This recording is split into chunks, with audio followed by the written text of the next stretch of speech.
Ako ang inyong Lolo Pael. At ako naman si Kabanong.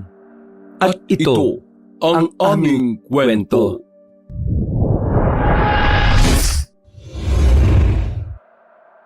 Adan! Tao ho! Adan! Nandiyan ka ba sa loob ng bahay niya? Lolo Gado, ano pong ginagawa niyo rito? Ay, salamat at nandito ka na. Kanina pa kasi ako pabalik-balik dito sa bahay mo. Kaso ang sabi ng lola mo, wala ka raw at mamimitas ka ng halamang gamot sa gubat. Opo, mamimitas nga po at gagawa ko ng mga gamot. Naubusan na kasi ako ng mga halamang gamot dahil sunod-sunod ang nagpapagamot sa akin eh. Siya nga po pala, bakit po kayo nandito? Yun nga. Pwede ba akong pumasok na muna? Siyempre naman po. Sige po, pasok po muna kayo sa loob. Maupo na po muna tayo kasi kararating ko lang din mula sa gubat. Siya, sige. Hindi naman pwedeng nakatayo lang ako dahil nananakit na ang mga tuhod ko. Hayaan niyo ho, at bibigyan ko po kayo ng makabuhay. Marami akong napitas na baging nun eh. Pakuluan niyo lang po at gawing tsaa. Maraming salamat, Apo. Isa nga pala, kaya ako nandito dahil maidudulog sana ako sa iyo. Tungkol saan naman po? Tungkol sa apo ko sana. Apo ho ninyo? Sino sa kanila? Marami-rami po kayong apo, di ba? Oo nga pala. Sige, didiretsuhin ko na nga. Ang apo kong si Rona, nagkasakit kasi siya eh. Yung apo niyong kilalang artista. Nabalitaan ko nga ho yun sa TV. Bakit po? Ipapagamot niyo ho siya sa akin? Di ba ang sabi niyo nagpapagamot na sa isang kilalang ospital? Hindi pa rin po ba siya gumagaling? Nako, hindi pa nga. Kahit ano-anong gamot ang itinuturok sa kanya. Nakakahawa na nga yung apo ko eh. Ang dating napakagandang dilag, ngayon napakapayat na at namumutla. Hindi pinapakita sa TV dahil hindi siya nagpapa-interview. Ano raw po ba yung sakit niya? Hindi nga matukoy-tukoy ng mga doktor. Parang pinag-i-eksperimentuhan na nga lang yung apo ko eh. Kaya ang sabi ko sa kanya, umuwi na rito sa probinsya para naman masubukang ipagamot sa'yo. Sige ho. Wala akong problema dyan. Baka nga ho, kaya hindi matukoy ng mga doktor yung dahilan ng sakit niya dahil hindi naman po natural na sakit yung meron siya. Baka nga may gumagambala sa kanyang hindi nakikita o kaya naman baka kinukulam siya. Isa nga yan sa naiisip ko, Adan. Mabuting makita mo siya agad-agad para matukoy mo kung ano nangyari sa kaawa-awa ko. Sige ho, papuntayin niyo po siya kagad dito sa akin sa oras na makauwi siya. Siya, sige. Uuwi na ako para matawagan ko siya. Maraming salamat, Adan, ha? Magtitiwala ako na kakayanin mong pagalingin ang apo ko. Sana nga ho kaya ko siyang pagalingin. Huwag po kayong mag-alala. Gagawin ko naman po ang lahat na makakaya ko. Pagkatapos nilang mag-usap, kaagad nang umuwi si Lolo Gado para tawagan ng kanyang apo. Si Rona Sanchez ay isang sikat na artista ng kanyang henerasyon at apo siya ni Lolo Gado sa pangatlong anak niya. Kamakailan nga lang ay nabalita sa TV na nagkaroon ng matinding sakit si Rona Sanchez kaya hindi na ito gumagawa ng bagong proyekto. Hindi naman masyadong iniintindi ni Adan ang tungkol sa balitang yon dahil hindi naman siya mahilig manood ng TV. Isa pa, marami siyang ginagawa sa araw-araw. Kung minsan pa nga ay pinapatawag pa siya para lumaban sa mga aswang o kaya naman iba't ibang uri ng masasamang nilalang. Habang abala si Adan sa paggawa ng mga gamot, pumasok na lang bigla ang matalik niyang kaibigan sa loob ng kanyang kwarto habang bitbit ang isang bayong na mga halamang gamot. Uy, Adan! Diyos ko naman nakauwi ka na pala. Bakit hindi mo man lang ako tinawag?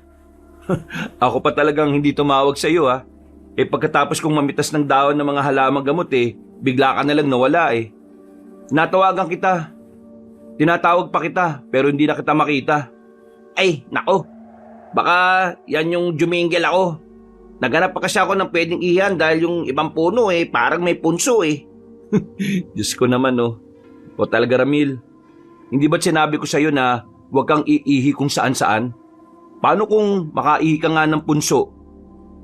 Eh di na magayang kargada mo. Bahala ka. Sa oras na mamagayan, hindi ko gagamutin yan. Ito naman, siyempre ihi na kaya ako. Eh kung pipigilan ko yung ihi ko, baka mamaya magka-UTI pa ako. Huwag ka kasing inom ng tubig kapag alam mong malayo ka sa banyo. Ay, nako Ramil. Ilang taon na tayo magkasama. Hindi ka pa rin nagbabago. Akin na nga yung mga halamang gamot na napitas mo. Ay, eto.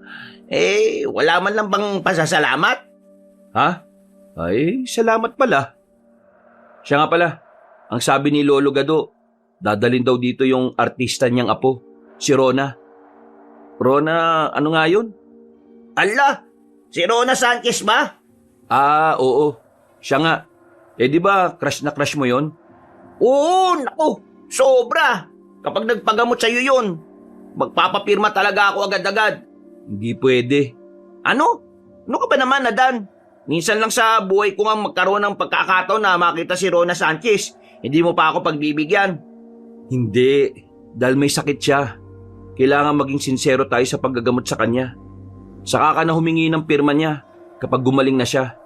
Ay, sa bagay, ama ka. Wala nang balita masyado tungkol sa kanya simula nung nagkasakit siya eh. Sayang. Kahit dun sa sikat na sikat niyang palabas na palagi kong sinusubaybayan, namatay bigla yung role niya eh. Ano nga pala yung sakit na meron siya? Hindi ko pa nga alam kaya sa akin nga ipapagamot. Magpapagamot ba sa akin yun kung alam na ng mga doktor kung ano yung sakit niya? Ay, oo nga pala no. Sa dami ng pera dun eh, imposibleng wala siyang perang pampagamot. Kaya ihanda mo ang sarili mo. Pigilan mo yung kilig mo sa oras na dumating siya rito ha. Pasikretong dating ni Rona Sanchez sa kanilang baryo. Madaling araw ang dating ni Rona dahil sa kailangan nga walang masyadong makakita sa kanya. Sa oras kasi na makita siya ng mga tao, bukod sa dudumugin siya, baka makarating pa sa mga paparazzi at malaman ang tunay na kalagayan nito. Panay ang hikab ni Adan at Ramil habang nagkakape. Nakatambay silang dalawa sa harap ng bahay ni Adan habang hinihintay ang pagdating ni Rona Sanchez. Ilang saglit pa, dumating na nga ang hinihintay nila. Isang mumurahing sasakyan ang pumarada sa harap ng bahay nila Adan. Kaya agad silang tumayo at iniwan ng mga tasa ng kanilang kape. Dumiretso sila sa kawayang gate at binuksan ang lock. Ay naku, nandiyan na siya. Excited na ako, tol. Ano yung itsura niya sa personal, no? Malamang, mukhang may sakit dahil may sakit siya eh. Ay, oo nga no. Sa bagay. Pero sigurado ako na maganda pa rin siya kahit na ganun. Ewan ko sa'yo. Manahim ka na nga dyan, Ramil.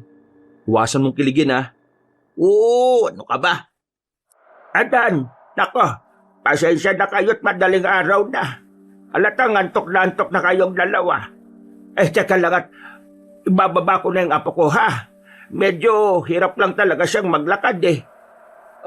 Sige o, wala pong problema. Bakit ka nandito itong si Ramil? Parang mga aswang lang naman ang hinuhuli mo, di ba? Isa kang manunugis. Bakit nandito ka? Ay nako, Lolo Gado. Huwag niyo na pong itanong. Teka. Ito na nga po ko. Nahinto sila sa pag-uusap ng bumukas ang pinto at lumabas mula roon si Rona Sanchez na inaalalayan ng kanyang doktor. Ang totoo ay nainsulto si Adan sa nakita niya. Akala niya ba ay siya ang gagamot? Bakit may doktor na nakaantabay? Ipinagsawalang bahala na lang ni Adan ang doktor na kasama nito at sa halip ay si Rona ang binalingan niya ng pansin. Payat na payat nga si Rona. Namumutla ang buong katawan at may mga pasa at butlig pa. Sa unang tingin ay parang wala ng pag-asa si Rona. Pero sa paningin ni Adan na isang albularyo ay nakikita niya ang isang babaeng maraming naiinggit. Isang matibay na dahilan kung bakit humantong siya sa ganon. May mga tao bang naiinggit sa'yo, Rona? Ano? Ano ka ba naman? Sana iniisip mo ang tanong mong yan. Malamang na maraming naiinggit sa kanya. dahil isa siyang artistang maraming narating sa buhay. Pilosopo ka rin ano? Ang ibig kong sabihin ay kung may tao bang naiinggit sa kanya na alam niya. Kung naiinggit ka ba sa isang tao sasabihin mong naiinggit ka sa kanya? Uy, Adan, may tama naman siya eh. O siya, sige na. Pumasok na kayo sa loob at titingnan ko si Rona. Salamat at pinayagan mong madaling araw ako pumunta. Walang anuman. Gusto ko makatulong eh. Halika kayo. Mahamog sa labas baka lalo ka magkasakit. Pumasok na sila sa loob ng bahay ni Adan. Pagpasok nila sa loob, naupo silang lahat sa may sala. Doon ay pinaupo ni Adan sila Rona bago siya tumungo sa kwarto niya para kumuha ng pangtawas para tawasin si Rona at malaman niya kung ano nga ba ang sakit nito. Pero habang nasa kwarto si Adan, pumasok si Ramil na may pag-aalala. Adan, tol, Oh, bakit mo sila iniwan doon? ano kasi, magpapaalam lang sana ako sa'yo na gagawan ko ng salabat si Rona. Ha? Bakit? Anong ibig mong sabihin? Kasi, ang lakas ng pakiramdam ko na isang aswang ang gumagawa nito sa kanya. Ha? Ano ka mo? Eto, hawakan mo medalyon ko. Sobrang tindi ng init. Aray, oo nga no. Ang init nga. Ang ibig mong sabihin, pwedeng kinulam siya ng isang aswang? Ganon? Oo, pwedeng ganun na nga. Ay nako, makakaawa naman siya. Kung ganon, sige. Gawin mo siya ng salabat. May luyang dilaw dun sa may basket. Kumuha ka na lang ha. Alukin mo rin ng mainom sila Lolo Gado at yung nakakairitang matandang doktor. O sige, balik ka na lang doon ha. Oo, pabalik na ako. Gawa mo na sila ng salabat ha. Kinuha na ni Adan ang mga kailangan niyang gamitin.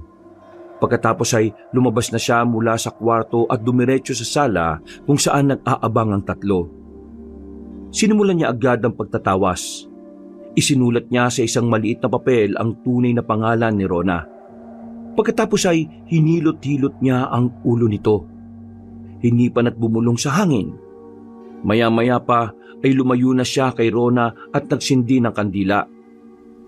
Ipinatak niya ang kandila sa may tubig at unti-unti yung nagkaroon ng hugis.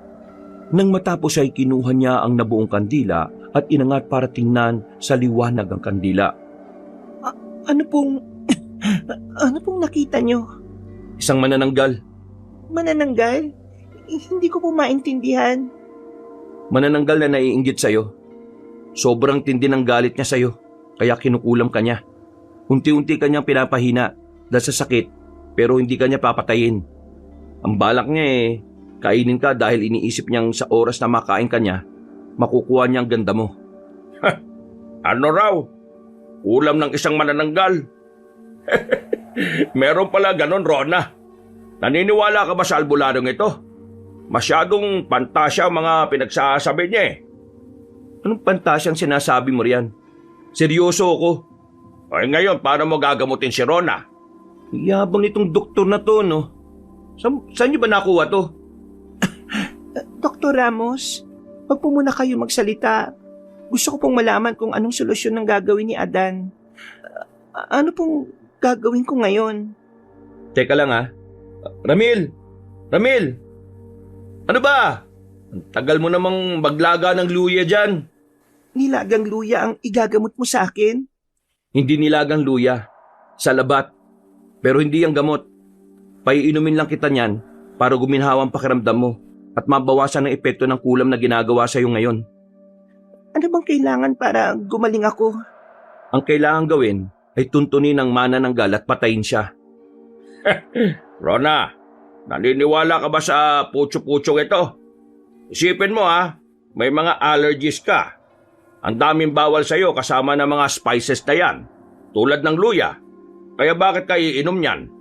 Dr. Ramos, pakiusap, pwede ho bang manahimik na muna kayo? Pinasama ko ho kayo sa akin para maging alalay ko rito kung sakaling hindi iepekto ang gamot ng albularyo. Hindi ho para kontrahin ang paniniwala at ang kakayahan nila. Kasi wala namang basya ng lahat ng mga sinasabi niya Kung may ganyang saradong utak na pupunta rito sa pamamahay ko, hindi kita kayang gamutin, Miss Rona.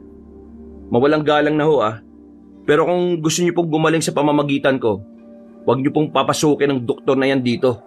Abat, nako Rona, siguradong niloloko ka lang yan.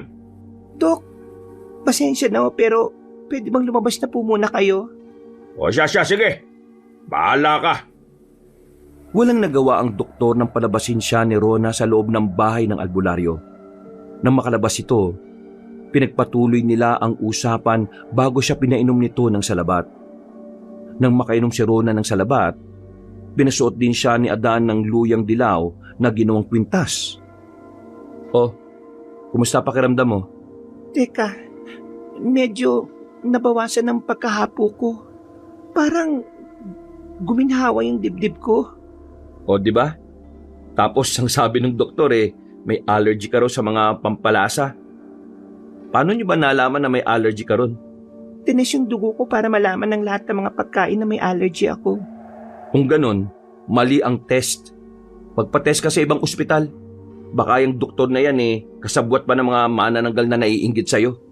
Hindi naman siguro. Mula pa noon, siya naman ang doktor ko O siya, sige. Sa ngayon, magpahinga ka na muna sa inyo. Ngayong alam na natin ang dahilan ng pagkakasakit mo, gagamutin kita. Pero hindi madaling proseso yan Kailangan nating kontrahin ang kulam ng manananggal na yon. Sige. Maraming salamat po. Aalis na ho kami, Lolo. Salamat din sa pagtitiwala. Bukas, pupunta ako sa bahay niyo para maglagay ng mga pangontra. Matapos ng pag-uusap na yon, umalis na kagad sila Rona sa bahay ni Adan. Tahimik sina Adan at Ramil habang nagliligpit ng mga ginamit sa pagtatawas hanggang sa matapos sila at nagpasyang pag-usapan na muna ang kaso ni Rona bago sila tuluyang matulog. Alam mo ba? Nakita ko pa lang siya kanina. Kakaiba na talaga Ang lakas ng manananggal na yun. Balibasa kasi, manananggal na, mangkukulam pa. O bakit? Nadismaya ka ba?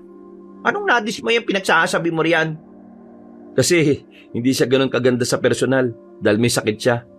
Hindi naman ako nadismaya Naawa ako. Akala ko nadismaya ka Ang taas kasi na expectation mo kanina bago sila dumating Pero tama ka. Nakakaawa siya.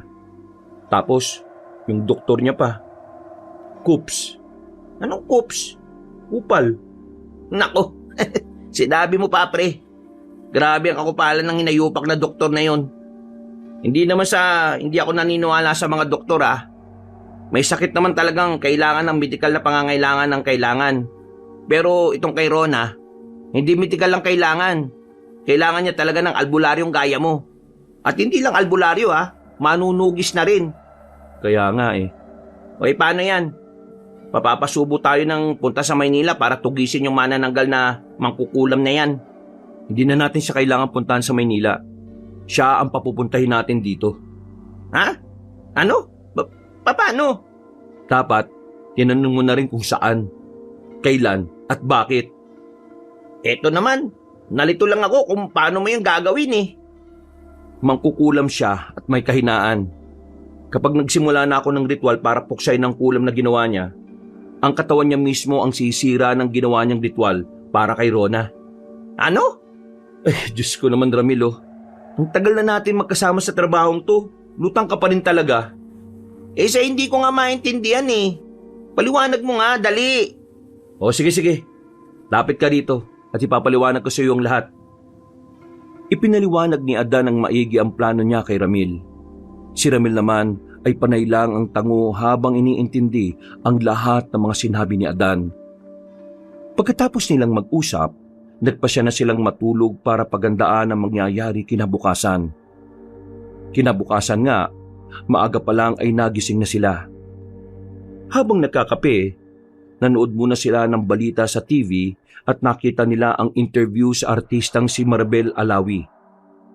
Kasabayan nito ni Rona Sanchez, na ngayon ay ipapalit sa dapat na pagbibidahang teleserye nito. Oh, nagtimpla ako ng kape Gusto mo ba? Ayoko. Masakit sa dibdib yan. Anong masakit sa dibdib ang pinagsasabi mo? Puyat tayo kagabi, no? Nagkape pa tayo. Tapos ngayon, magkakape ka na naman. Aba, magpapalpitate na ako sa kakakape. Ikaw talaga oh. Kapag nandito ako, palagi ka nagkakape. Ganyan ka rin ba pag wala ako? Oo, sanay na ako sa kape. Ay grabe. Baka naman kape na dugo mo ah. Baka nga. Ito na yung bumubuhay sa akin eh. Kapag walang kape, wala akong kagana-gana sa buong araw. Ingat ka ah. Delikado kapalit ng paborito mong kape. At ano naman? Teka. Tingnan mo yung nasa balita oh. Si Maribel Alawi oh. Ha? Hindi ko kilala yan eh. Bagong artista ba yan? Hindi naman. Di mo lang talaga kilala. Kasabayan ni Rona yan. Ah, ganun ba? Siya pala yung papalit kay Rona? Sa ilat siya ng mukha niyang babae na yan. Parang walang gagawin maganda eh, no? Maraming tinatagong babaeng yan. Nararamdaman ko. Nararamdaman mo rin kahit nasa TV lang? Medyo. Hindi ako sigurado. Ay sus, alas siya. Sige, magkape na tayo at mag-almusal. Uling kape ko na to, promise. Matapos nilang mag-almusal, umalis na sila at dumiretso sa bahay nila Lolo Gado. Nakaabang na kagad si Lolo Gado sa labas ng bahay nila. Pabalik-balik ito na tila ba hindi mapakali. At nang makita sila nito, agad siyang tumakbo patungo sa kanila. Adan, Ramil, bakit ang tagal yung dumating? Bakit o Lolo Gado? Ano bang nangyari at parang natataranta kayo? Kasi tama ka talaga. Kinukulam nga ang apo ko. Nabawasan ang panghihina niya kagabi at naging masigla na siya hanggang sa nag-almusal. Pero mukhang kinontra na naman ang manananggal na sinasabi mo dahil nagsuka sa bigla ng dugo. Diyos ko po. Papusukin niyo kami, Lolo Gado. Oo, halina kayo. Dalihan niyo. Nasaan ba siya? Nandito sa may kwarto niya.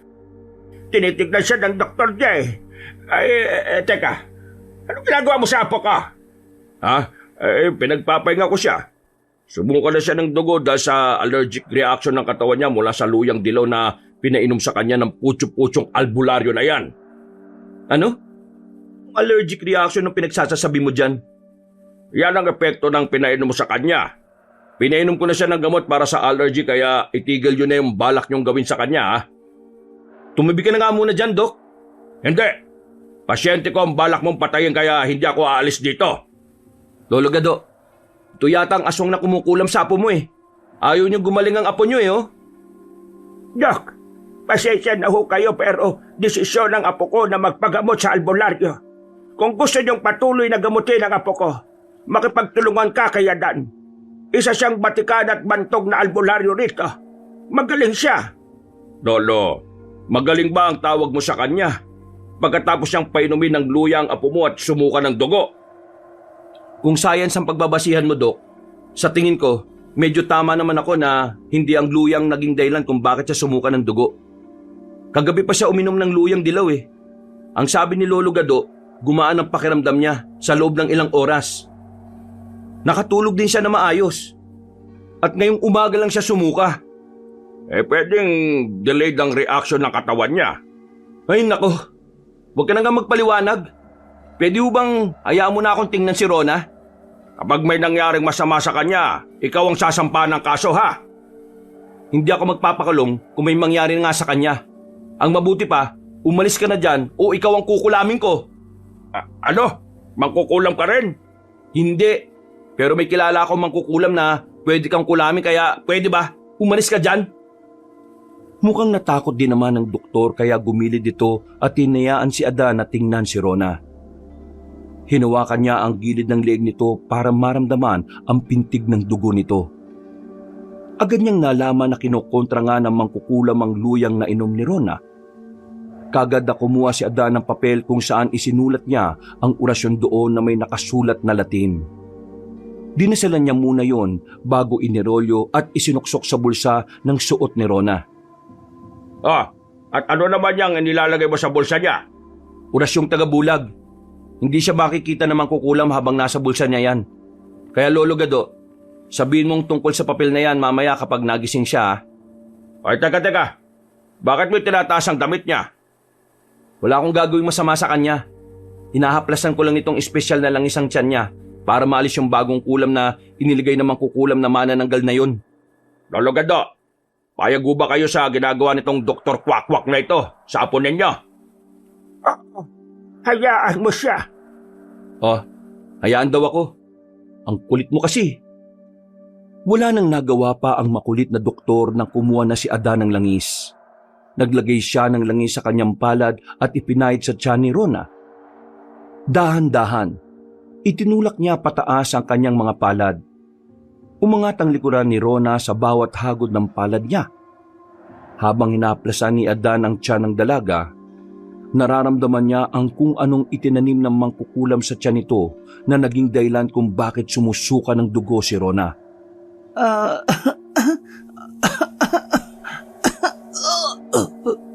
Sumuko na naman siya ng dugo. Itigil mo na ginagawa mong yan. Matras ka, Dok. Marami pang lalabas dyan. Ano ba ginagawa mo? Sira ulo itong taong to ah. Lolo Gado, patigilin mo na siya. Tingnan mo maigi ang sinusuka niya bago ka magreklamo dyan.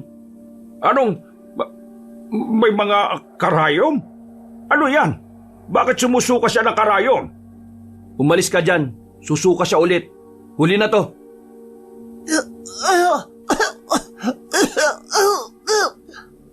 Sige, Rona. Isuka mo lang. Nahihilo ko. Sige, magpahinga ka muna.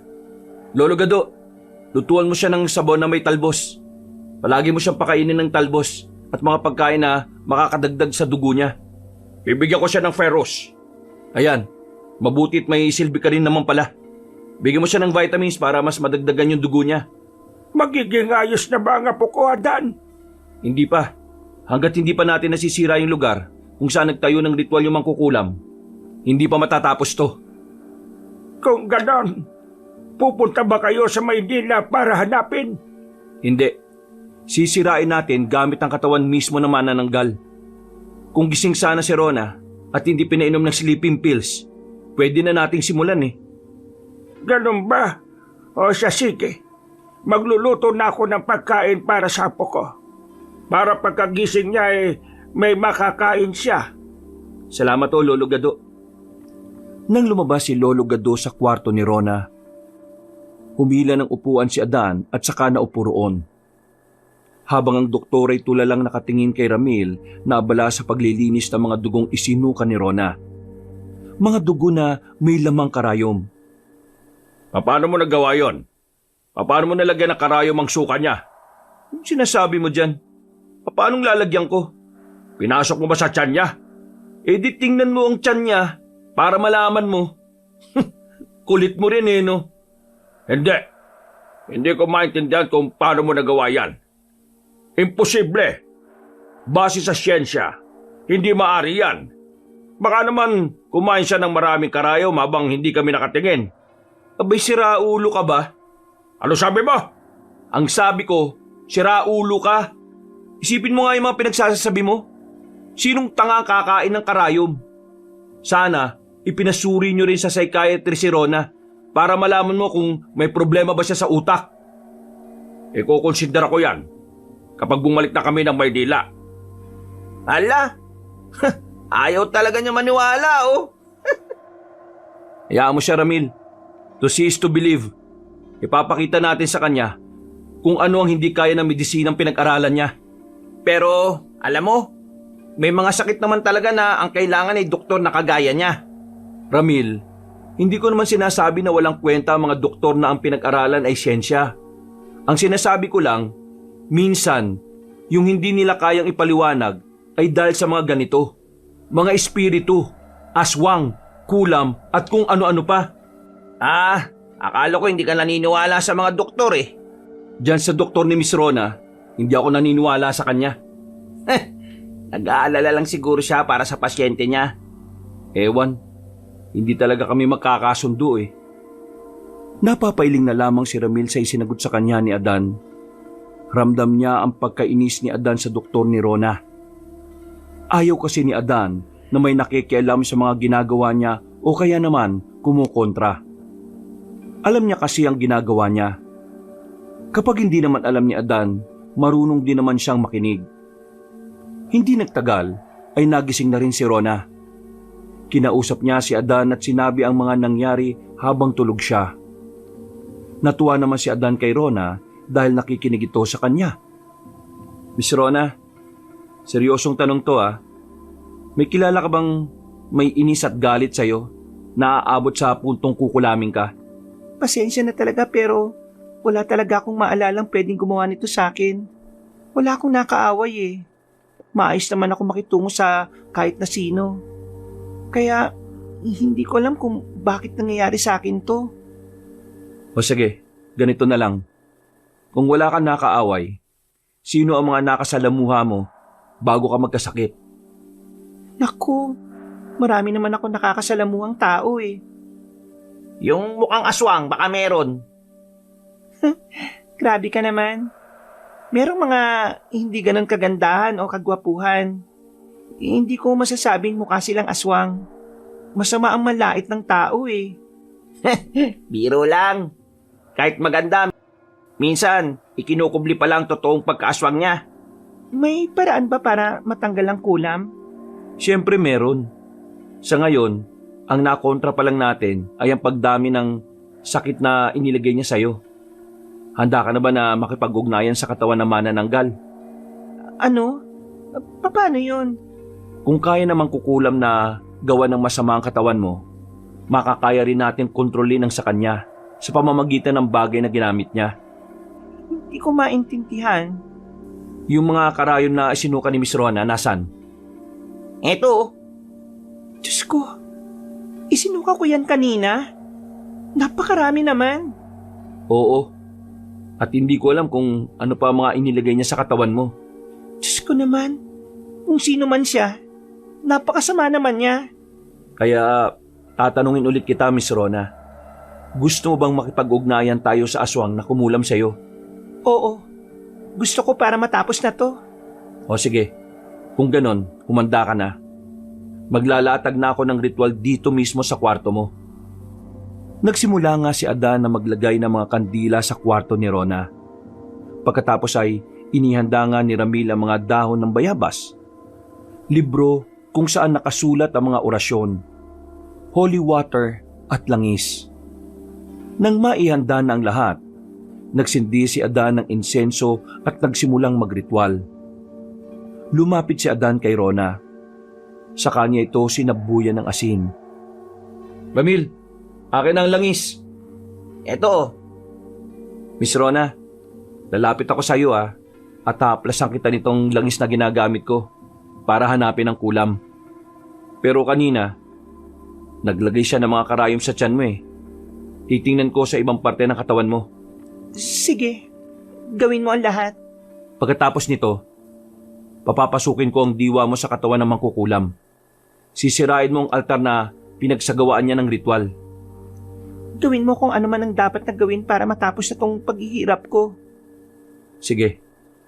Kung ganon, lumapit ka sa akin at aalisin ko ang kulam.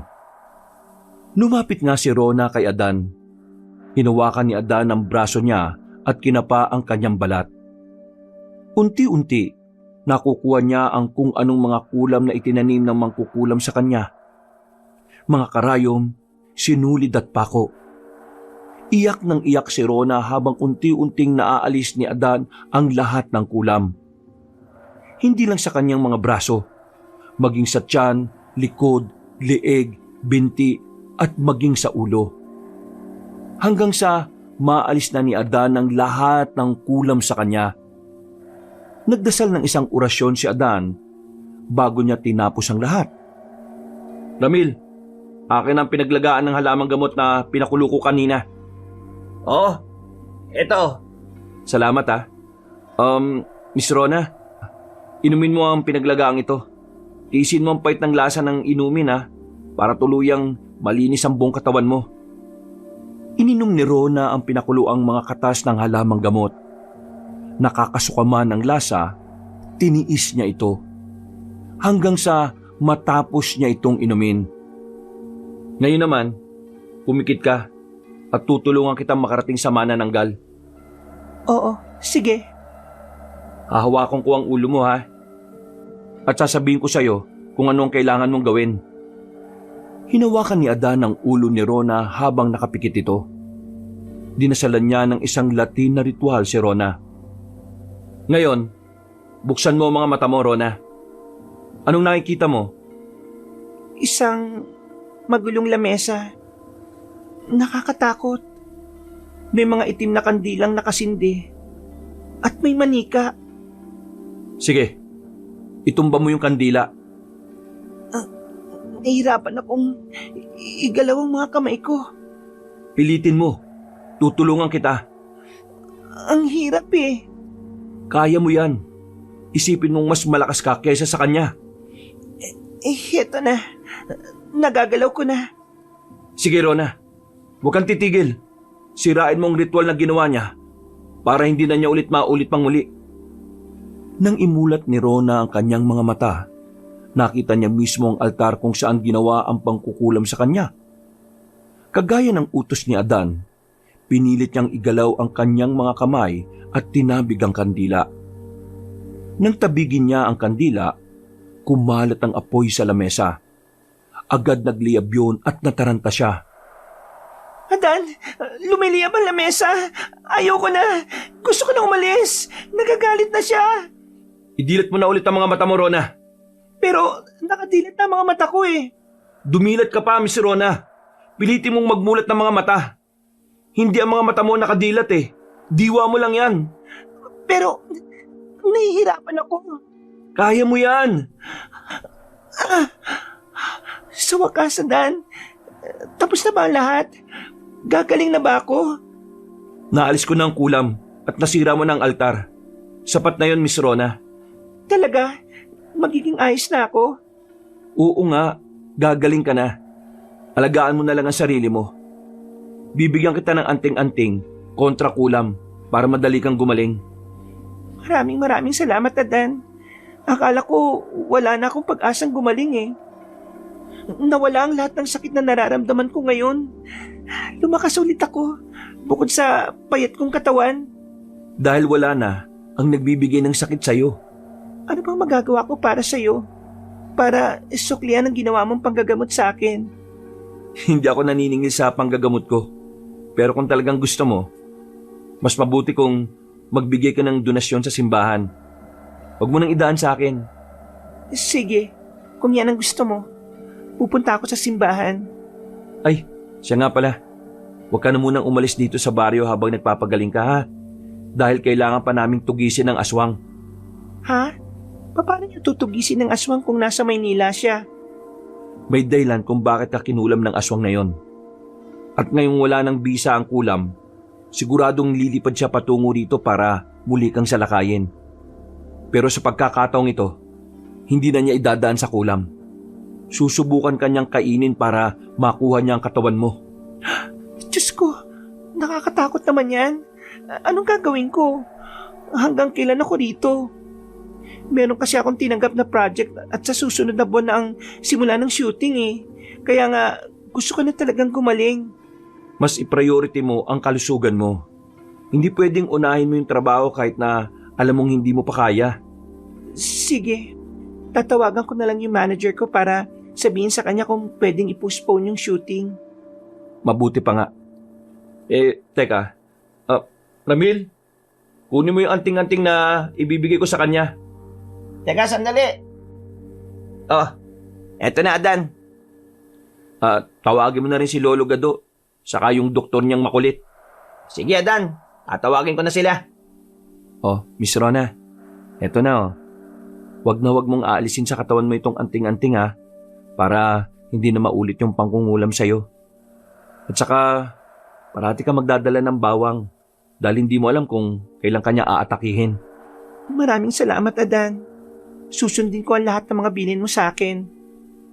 Maya-maya pa, pumasok na si Lolo Gado at si Dr. Ramos na parehong naggulat nang makita ang masiglang mukha ni Rona. Si Dr. Ramos kagad na sinuri ang mukha at katawan ng dalaga. Sigurado ka bang wala ka nang nararamdaman? Opo, Doc. Ang tanging nararamdaman ko na lang talaga ay pagod. Siguro kung kakain ako at magpapahinga ng sapat, magiging ayos na talaga ako. Hindi naman sa tinatakot kita. Pero sa tingin ko kailangan mo magpakuha ng ilang test sa dugo at ultrasound na rin sa tiyan para makita kung ayos ka na ba talaga.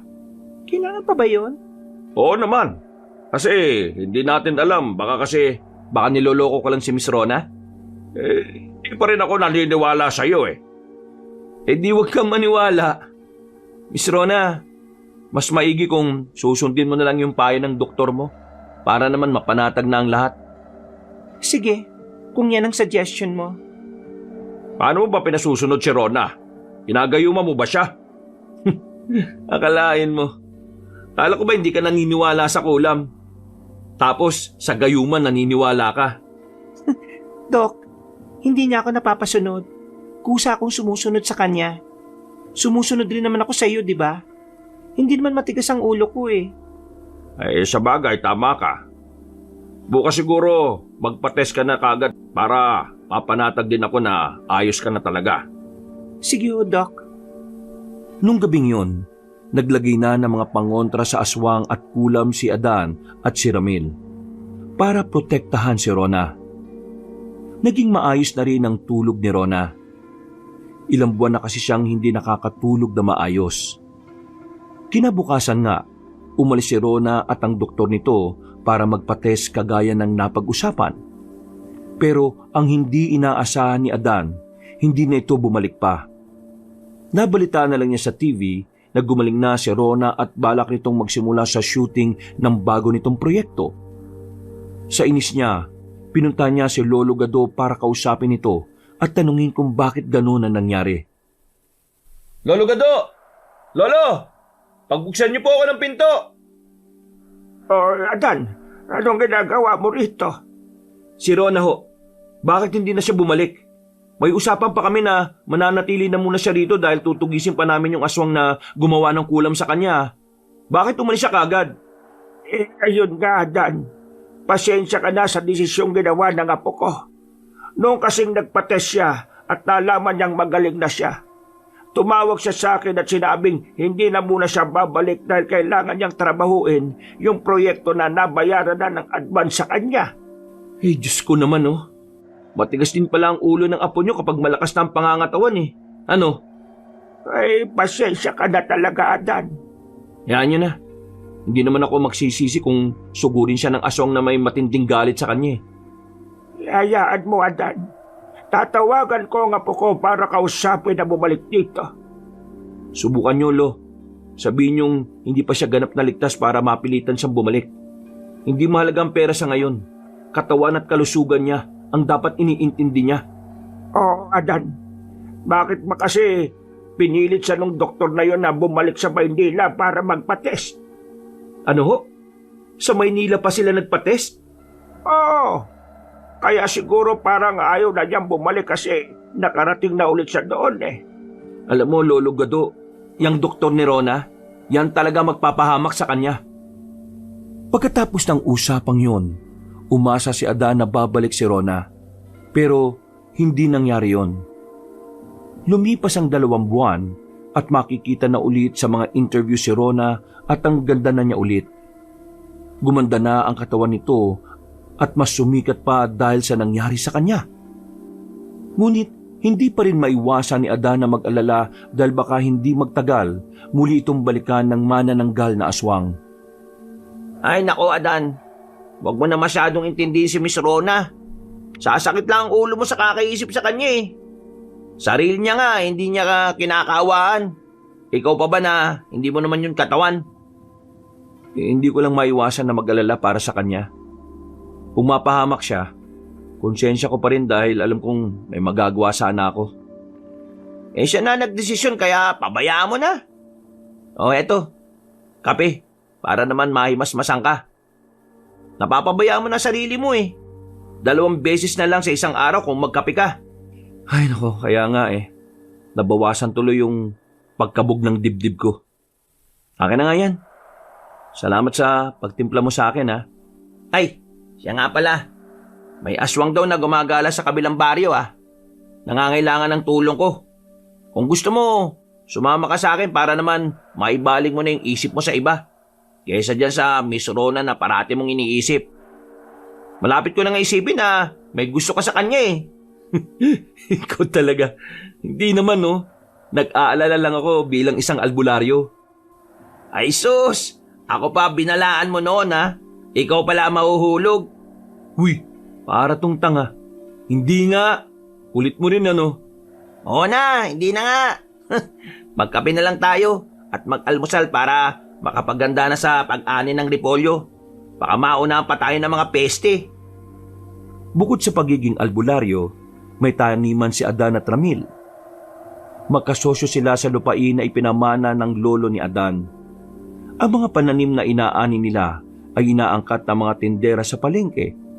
Kaya kahit hindi mag-albularyo si Adan, kayang-kaya niyang sustentuhan ang buhay niya. Kaya lang siya naging albularyo ay dahil ang lolo niya ay isang albularyo din at ipinasa sa kanya ang bertud na nagbibigay ng kapangyarihan sa lolo niya noon. Hindi niya naman pwedeng pabayaan ng pinamana sa kanya. Para sa kanya, isa itong malaking responsibilidad at minahal niya na rin naman ang pagiging albularyo habang tumatagal. Habang abala sa pag-aani ng repolyo, natigilan sila nang marinig ang sigaw ng kinakabahang si Lolo Gado mula sa malayo. Adan! Adan! Oh, Lolo Gado, bakit tumatakbo na naman ho kayo? Parati na lang kayo tumatakbo sa tuwing may emergency ah. Ang tanda nyo na ah, baka humapahama kayo sa kakatakbo. Nako, nakakalimutan ko parati na matanda na ako. Malakas pa kasi ang tuhod ko eh. Sa bagay, hindi ko naman ho kayo mapipigilan kung malakas ka pa eh. Teka, bakit na po pala kayo natataranta?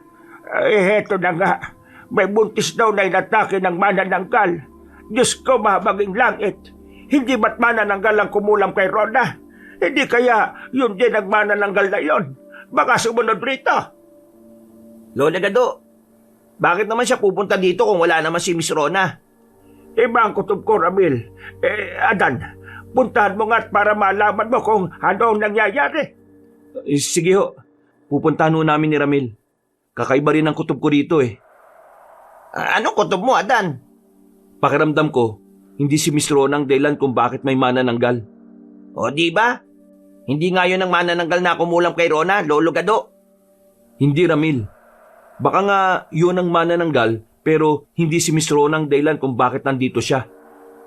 Kung ganon, sino? Baka ako. Nang mabalitaan ni Adan na may manananggal na pumatay sa isang buntis sa baryo nila, hindi siya nagdalawang isip na puntahan ito at alamin ang totoong nangyari. Hindi niya maiwasan na matakot dahil baka siya nga ang hinahanap ng manananggal sa baryo nila. Hindi naman imposible yon dahil pwedeng gusto nitong gumanti dahil nilabanan niya ito at napagaling si Rona. Pagkarating nila sa pinangyarihan, may mga pulis na kagad na nakapaligid sa bahay. At dahil kilala na siya ng mga pulis bilang batikang albularyong may kaugnayan din sa pulisya, pinapasok siya para mag-imbestiga. Naramdaman kagad ni Adan ang kaparehong aura ng manananggal na kumulam kay Rona at ang manananggal na kumain ng sanggol na nasa sinapupunan ng buntis. Siya nga ang gumawa nito. Nararamdaman mo rin ba, Adan? Itong medalyon ko kasi, nag-init eh. Parehong init na naramdaman ko nung unang beses kong makita si Miss Rona. Oo, ramdam na ramdam ko ang presensya niya. Nandito siya. Anong gagawin natin ngayon? Ano pa? Hahanapin natin kung nasaan siya. Kailangan natin siyang mapatay dahil siguradong ako ang gagantihan niya ngayon. Ang ibig bang sabihin niyan, hindi na si Rona ang target niya kundi ikaw na? Hindi ganun ang tingin kong balak niya. Mukhang ang balak niyang gawin ay patayin ako. Pagkatapos ay isusunod niya si Rona para maangkin niya na ang ganda nito. Mga inggitera talaga, mga manananggal ano? Gagawin nila talaga ang lahat, makuha lang ang gusto nila. Likas yan sa mga manananggal. Kaya nga sanggol ang kinukuha nila dahil inggit sila sa mga babaeng may maganda at masayang pamilya eh. Pero itong manananggal na to, kinaiinggitan niya si Rona dahil sa ganda niya. Minsan iniisip ko, gusto niya rin sigurong mag-artista. Manananggal na artista? Imposible naman yata yan. Hindi mo rin sure. Kumusta na, Adan? Siya ba talaga? Opo, Lolo Gado. Tama ang hinala nyo. Mahamaging langit. Sumunod nga talaga siya rito. Kung ganon ligtas ba ang apo ko? Sa ngayon, ligtas po siya. Kaya habang nandito pa yung manananggal, kailangan natin siyang mapatay para hindi na siya makabalik pa ng Maynila. May tutulong ba ako sa inyo para mas mapabilis ang pagkakahuli sa kanya? Pwede naman ho kayong tumulong. May damit pa bang apo nyo sa bahay nyo na naiwan niya? Yung hindi pa sana nalaban Ay nako, nalaban ko na ang lahat ng mga kailangan kong labhan. 2 buwan na rin ang nakalipas Pero kung amoy ang gusto mong makuha mula sa damit, meron siyang pamuyod sa buhok na naiwan sa bahay. Ayun ho, Lolo. Pwede po natin yung gamitin. Siya sige. Kukunin ko sa bahay at ibibigay ko sa iyo. Sige, Holo. Siya nga pala, Ramil. Ihanda mo na yung mga gamit mo sa paghuli ng aswang. Dahil siguradong uhulihin na natin yung lintik na manananggal na yan. Agad na kumilos sina Adan at Ramil. Nang maibigay na sa kanila ni Lolo Gado ang pamuyod ng buhok ni Rona, nagtungo na sila sa bahay nila Ramil at nagsimulang maghanda. Mga gaano karaming asin ang dadali natin? Damihan mo. Ibubuhos natin sa kalahati ng katawan niya yan. O sige, ako nang bahala sa asin. Teka, anong gusto mo? Buntot pagi o itak? Buntot pagi na lang para maabot siya habang lumilipad. Tama nga naman. Sige, buntot pagi na rin ang dadaling ko. Pero magdadala rin ako ng itak para sigurado. Diyos ko, nagtanong ka pa. Hindi ka rin naman pala mamimili. Pasensya na. Huli ko na naisip Ay, Adan, may kumakatok. Tingnan mo nga muna kasi ipapasok ko pa dito sa bag yung mga kailangan natin O sige, ako nang bahala. Oh, Lolo Gado, may nakalimutan ka ho ba? Adan, Diyos ko, Oh, bakit na naman ang apo ko, umuwi. Ano? Hindi niyo po ba siya nakausap na huwag mo nang uuwi rito? Wala pa Hindi pa nga ako nakakatawag sa kanya. Bigla na lang siyang dumating. Nasan po siya ngayon? Nasa bahay. Sinong kasama niya sa bahay? Gabing-gabi na. Yung doktor niya. Naku naman, Lolo Gado. Bakit yun naman iniwan sa tangang doktor na yun yung apo ninyo? Naku, Adan. Pasensya na. Nataranta kasi ako nang bigla siyang dumating O Ramil, bilisan mo na. Kailangan na natin pumunta sa bahay nila Lolo Gado. Dahil baka mapahamak pa yung apo nito. Sige, eto na ako. Labis ang pagkataranta ni Adan nang malaman niyang dumating bigla si Rona sa kanilang baryo. Pare-pareho nilang hindi inaasahan ng nangyari kaya lahat sila ay kabado. Lakad takbo ang ginawa nila makarating lang sa bahay nila Lolo Gado. Pero nang hindi na makatiis si Adan sa labis na pag-aalala, tumakbo na talaga siya. Diyos ko, Adan, bagalan mo naman ang pagtakbo. Wag na ho kayong tumakbo, Lolo Gado. Sabi ko naman sa inyo matanda na ho kayo. Adan, ako nang bahala kay Lolo Gado. Bilisan mo ang pagpunta ron. Sige, ako nang bahala.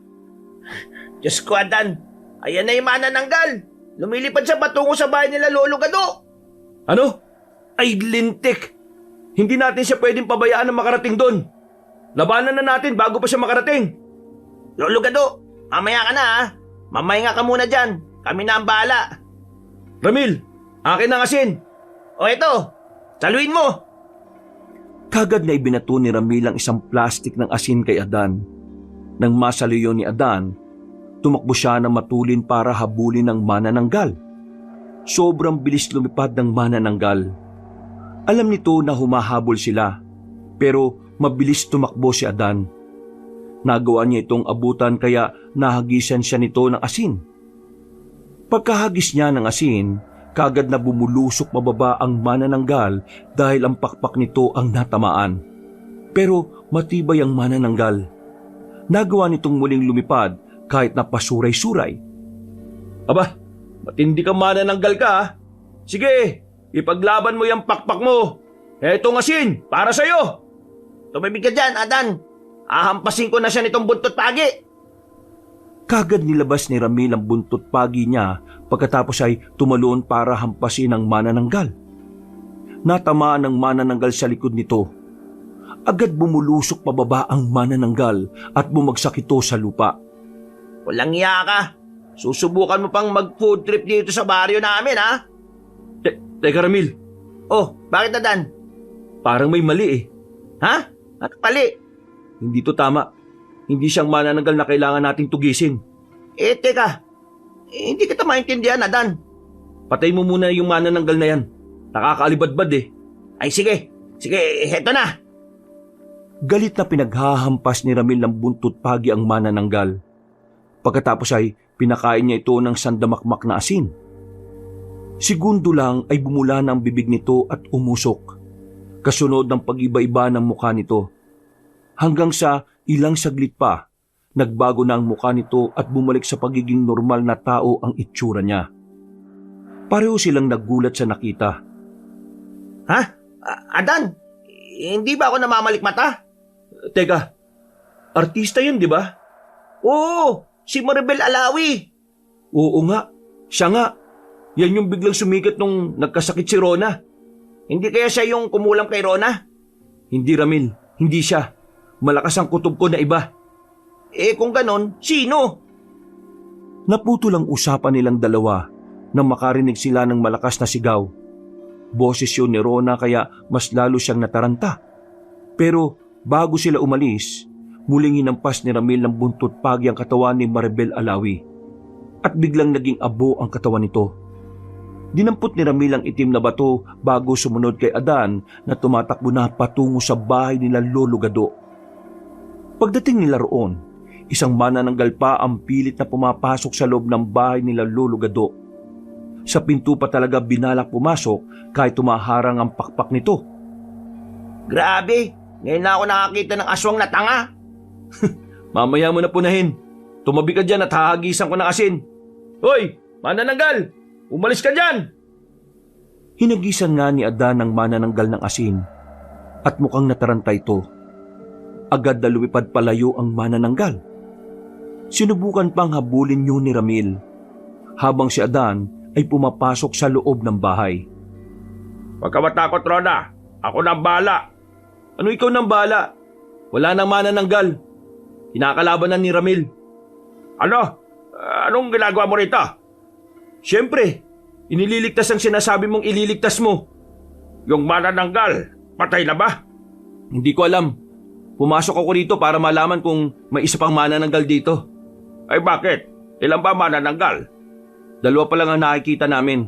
Yung isa ay patay na, habang yung isa ay hinahabulan ni Ramil. Ay, siya nga pala, Miss Rona. May away ba kayo ni Maribel Alawi? Ano? Wala. Bakit pa biglang nabanggit si Maribel? Dahil Miss Rona, siya ang isang manananggal na napatay namin ngayon. Ano? Paano nangyari yun? Hindi namin alam. Nagulat din kami ni Ramil na siya pala yung isa sa manananggal. Hindi na nakakagulat yan. Dahil malaki ang lihim na inggit niyang si Maribel kay Rona. Paano mo naman nalaman na malaki ang lihim na inggit ni Maribel lihim nga? Ha? Halata naman eh. Kapag nagkakasalubong sila ni Rona nakikita ko ang pag-irap niya. Pero hindi ko naman inaasahan na aswang pala siya. Kailan mo nakitang umirap si Maribel? Hindi tayo magkasama kapag nagkakasalubong kami ni Maribel. Ang laking chismis niya sa ospital Ganun ba? Sa bagay, pinag-uusapan nga naman ako sa loob ng ospital. Ay nako, Bakit ka napabuntong hininga? sobrang lakas pa rin kasi yung kabog ng dibdib ko dahil sa matinding takot. Akala ko kanina katapusan ko na eh. O heto, uminom ka na muna ng tubig.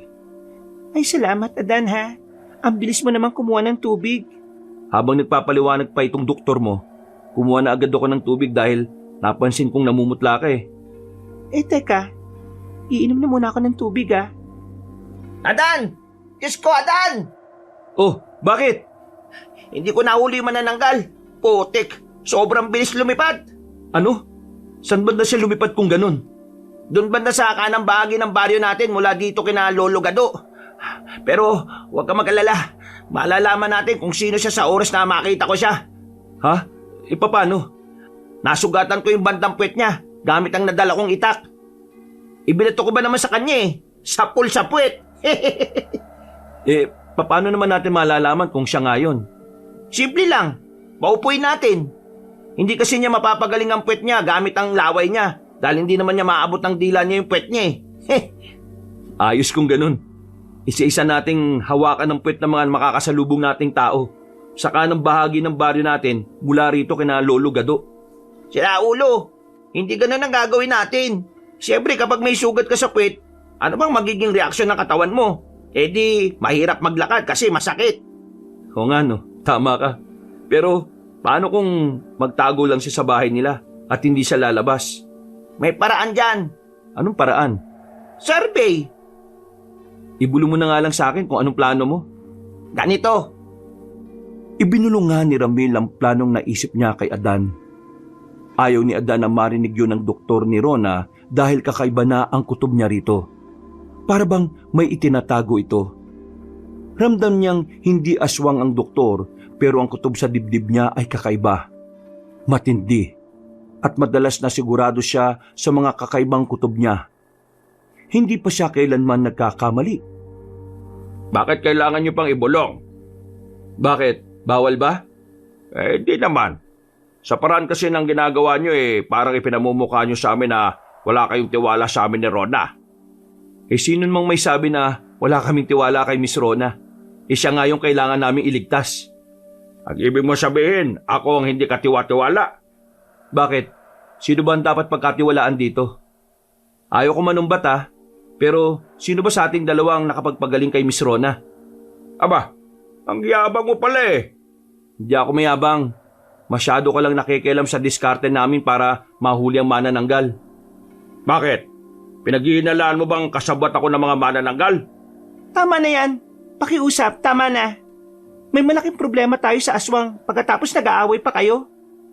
Pasensya na Miss Rona. Ito kasing doktor mo atrebido. Alam mo Miss Rona, kung ako sa'yo, huwag kang magtiwala sa doktor na to. Malaki ang tiwala ko kay Dr. Ramos. At ganun din sa'yo, Adan. Alam kong parehas niyo ako matutulungan kaya pakiusap. Huwag na kayo mag-away. Tama si Miss Rona, Adan. Ang mabuti pa, maganda na tayo sa susunod nating plano. Teka lang. Hindi tayo aalis sa bahay ni Lolo Gado ngayong gabi. Ano? Dito tayo matutulog. Hanggat malakas pa ang puwersa ng mga nilalang sa dilim. Bukas ng umaga tayo kikilos. O siya, sige. Kung yan ang gusto mong gawin. Teka lang. Susundin ko pa pala si Lolo Gado. Nung gabing yon, nanatili si Adan at Ramil sa bahay nila Lolo Gado. Pero habang natutulog ang lahat, hindi naman makatulog si Adan sa labis na pag-iisip. Tahimik siyang nakaupo sa bukas na bintana habang nakatanaw sa buwan at mga bituin. Ninanamnam ang sariwang hangin. Adan, Oh, Miss Rona, bakit hindi ka pa natutulog? hindi ako makatulog Eto, nagtimpla ako ng kape. Tig-isa tayo. Ay, salamat Bakit nga pala gising ka pa? Tulad mo, hindi rin ako makatulog. Hindi ako mapakali. Kakaiba ang kaba ko dyan sa doktor mo. Baka mamaya, habang tulog ang lahat bigla ka na lang niya atakihin. Nako, maniwala ka sa akin. Hindi ganun si Doc. Matagal ko na siyang kilala. Kaya, imposible kung ano man yung naiisip mo ngayon sa kanya. Alam mo, Miss Rona, minsan, may mga tao sa paligid natin na inaakala natin kilala na natin ng husto. Pero madalas, sila pa pala yung magpapahamak sa atin. Talaga? Hindi ko pa kasi nararanasan yan Masyado kasing mabait ang puso mo. Hindi mo nakikita ang masama kaysa sa mabuti. Ang nakikita mo lang, lahat ng tao may kabutihan. Sa bagay, tama ka. Ganyan nga nararamdaman ko palagi. Mali bang maging ganong klase ng tao? Hindi naman. Pero kadalasan ng mga taong kagaya mo, sila yung mga tao na madaling malinlang ng iba. Kaya ikaw, bawas-bawasan mo ang pagiging mabait at mapagpaniwala sa mga taong mababait sa harap mo. Sige, susundin ko ang payo mo na yan. Siya nga pala. Pati ikaw ba, dapat hindi ko pagkatiwalaan? Oo, maging ako. Huwag kang masyado magtiwala. Mukhang hindi ko kaya yan, Adan. Bukod kasi sa lolo Gadu ko, nakaisa-isang pamilya ko na lang dahil patay na ang nanay ko. Isa ka na ngayon sa pinagkakatiwalaan ko. Ha? Talaga? Oo, kasi hindi mo ako binigo. Alam kong ilang beses mo kung sinubukang patawagan kay lolo dahil nag-aalala ka na baka bigla akong sugurin ng aswang.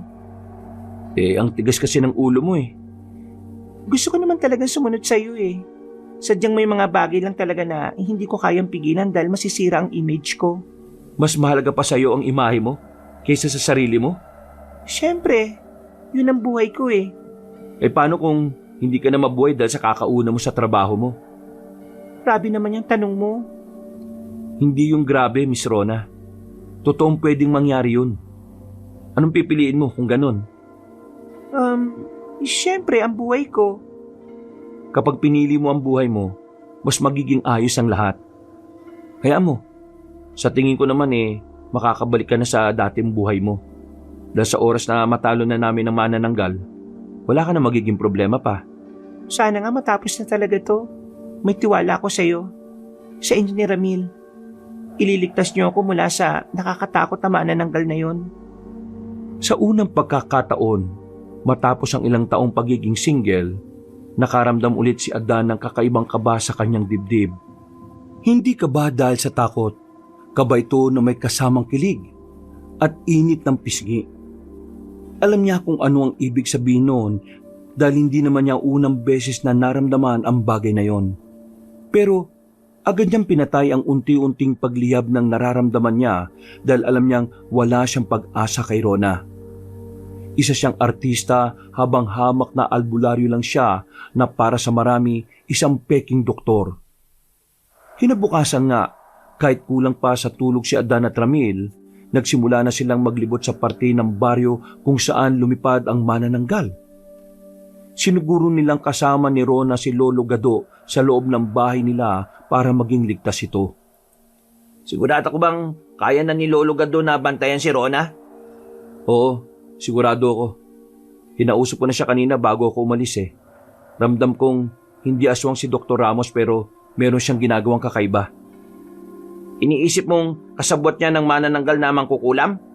Oo, ganun na nga. Kagabi kasi, sa paraan kung paano siya nadulas, nahuli ko na siya. Hindi ka pa naman nagkakamali sa kutob mo. Ano kaya talaga yung tinatago ni Dr. Ramos, no? Kung ano man yon, mahuhuli rin naman natin siya eh.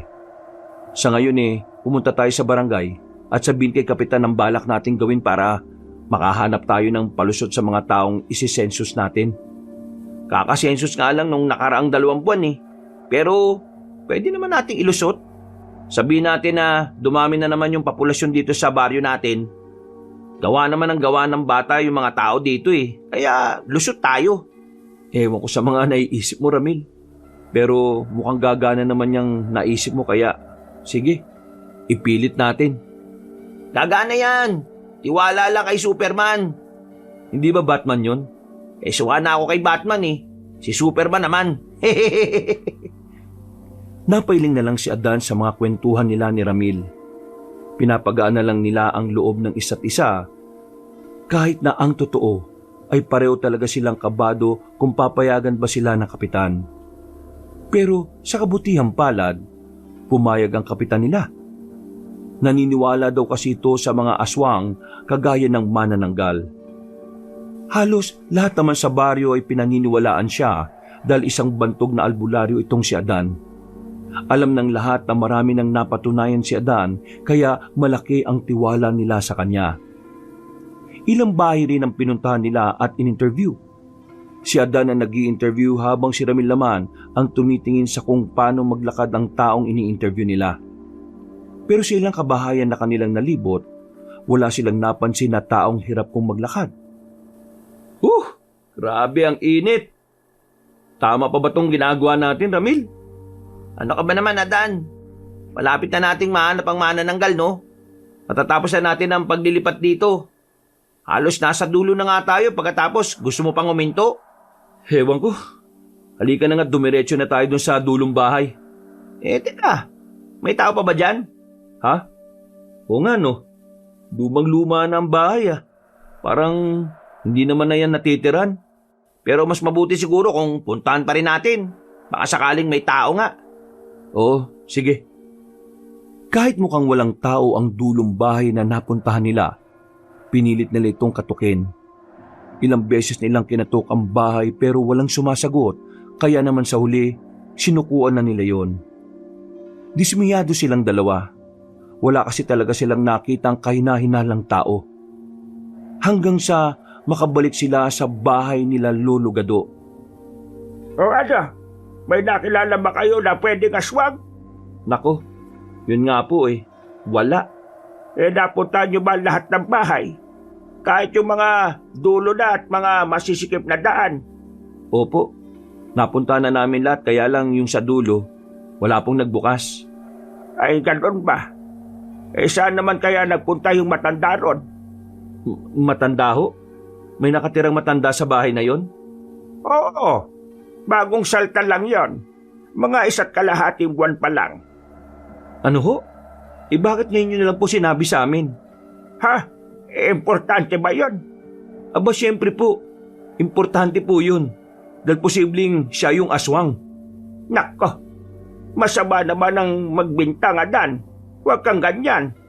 Hindi niya kami pinagbuksan Malamang, naamoy niyang paparating kami. Alam niyang susugurin namin siya kung siya nga yung aswang. Bakit naman niya malalaman? Manghuhula ba siya? Ay naku naman, Lolo Gado. Ramil, tara't balikan natin yung bahay.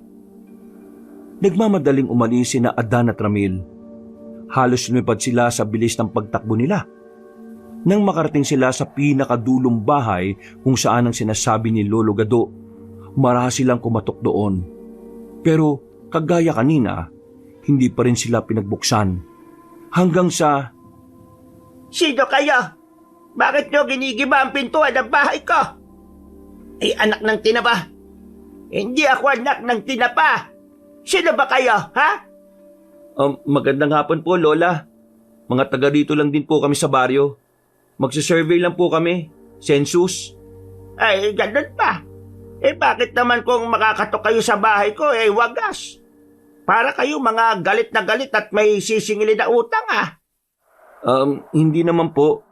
Masyado lang pong malaki ang kamao nitong kasama ko. Tingnan nyo. Kaya parang ang lakas po kung kumatok. Hindi Kitang-kita ko parang galit na galit kayo habang pinupukpok nyo yung pintuan. Hindi nga po. Namalikmata lang ho kayo. Ay siya, sige. Ako na ang namalikmata. Kung i-interviewin nyo ako, gawin nyo na. Masungit si Lola Lourdes pero pinilit pa rin nila itong interviewin. Habang nag-i-interview si Adan, si Ramil naman ang nag-imbestiga kung may sugat nga ba si Lola Lourdes sa bandang puwetan. Maya-maya, nang matapos na sila sa pag-interview, nagpaalam na sila. Pero pinauna nilang papasukin si Lola Lourdes. Ano Ramil? Ramdam mo ba kung aswang o hindi? Nag-init ba yung medalyon mo? Hindi. Kahit nga yung paglakad niya, maayos naman. Ibig sabihin, hindi pa rin siya yung aswang na hinahanap natin. Ay nako, nasaan na kaya talaga yung manananggal na yon? Ano na ba yung gagawin natin ito? Pero hindi naman ibig sabihin na hindi siya iika-ika kung maglakad hindi na siya yung manananggal. Sabi mo di ba, hindi uminit yung medalyon mo? Hindi nga. Pero may mga aswang na may tanga ng mutya para maitago yung katauhan nila bilang aswang. Ay, oo nga pala no. Munti ko nang makalimutan yun Kaya mabuti pa, bumalik na tayo sa bahay nila Lolo Gado. Kasi baka umulit sa pag-atake yung aswang Mabuti pa nga. Pero kailangan pa rin nating malaman kung sino yung aswang. May paraan para magawa natin yun, kahit na meron siyang mutya. Paano? Tatawasin ko ulit si Rona. Sa paraang yon, makikita kong itsura ng umaaswang sa kanya. Pero iba ang gagamitin kong dasal.